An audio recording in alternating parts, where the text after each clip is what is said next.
Hindi inaasahan guys, si Linyo, hinahabol tayo dito sa bundok kung saan tayo naghanap ng gamot sa mga king cobra o mga binumos na ahas, mga herbal. Kapag ganito po ang sitwasyon, nasa eksplorasyon tayo, mayroon po mga babala na hindi maganda. Kaibigan, ano po ba ang pakay po niyo? Bakit sumulpot na kayo dito sa bundok? Ha? Mayroon kayong nakikita sa ilalim ng lupa? Guys, mag-ingat po, no? Ingat po yung Cebu. Ingat. Yung Bohol, ingat.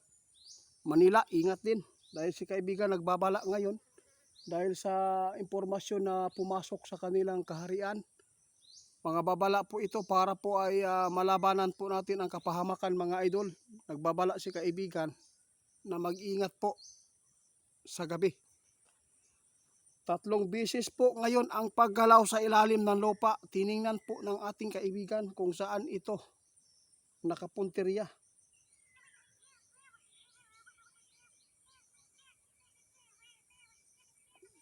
Imaginin mo kitang-kita daw nila kung saan nakapuntirya yung lindol na to, mga idol. May nakita talagang mga sign si kaibigan. Kaya mag-ingat po ang Cebu, bro. Ingat po kayo dyan, Digia, no? Ingat po dahil hindi po ninyo alam na kayo na naman po ang makasagupa ng ganitong kalakas na lindol po dito sa Mindanao, no? Kaya yung Mindanao parang walang problema dito sa nakita ng ating kaibigan, walang problema dahil wala na pong malakas pang lindol ngayong buwan na to, no? Lamok. Maraming salamat kaibigan. Ito po ang napaka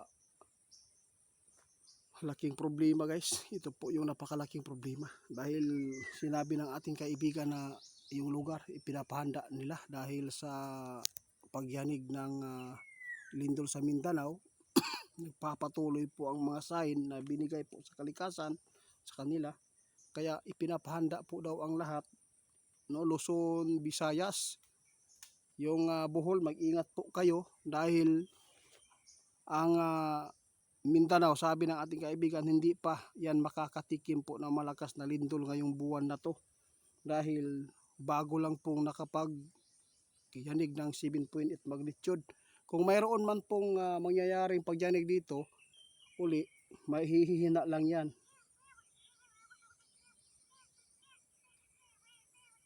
Kung sino nakaranas, baka po doon sa lugar ninyo sobrang init ang panahon, parang mararamdaman po ang hangin na parang bigat, no?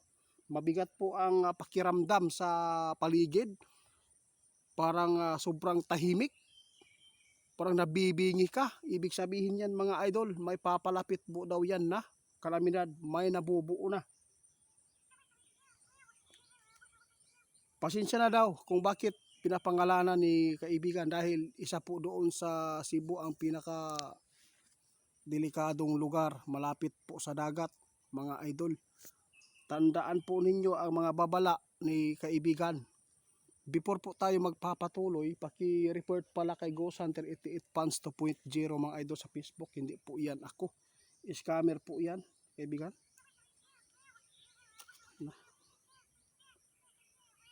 Tama ka. Mag-ingat po tayo sa mga aksidente, mga idol, ha. Grabe po ang nangyayari ngayon. Ingat po tayo sa mga tao na walang puso. Ingat po tayo, lalo na sa kaguluhan dito sa ating bansa. Lagi na po nagpaalala si kaibigan. Isa na po dito ang lindol, mga idol. Ito po ang lindol, no, na pinaka-delikado na kalamidad. Sinabi ng ating kaibigan, umpisa pa lang itong lakas na natikman po ng Mindanao. Mayroon pa talagang mas malakas pa dito, napapatag sa kabundukan, no?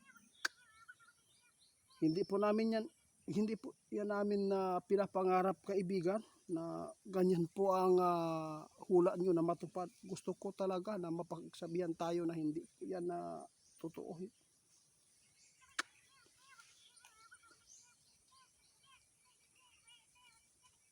Sige, sige, sige, salamat. Guys, yun lang po ang hatid ng ating kaibigan.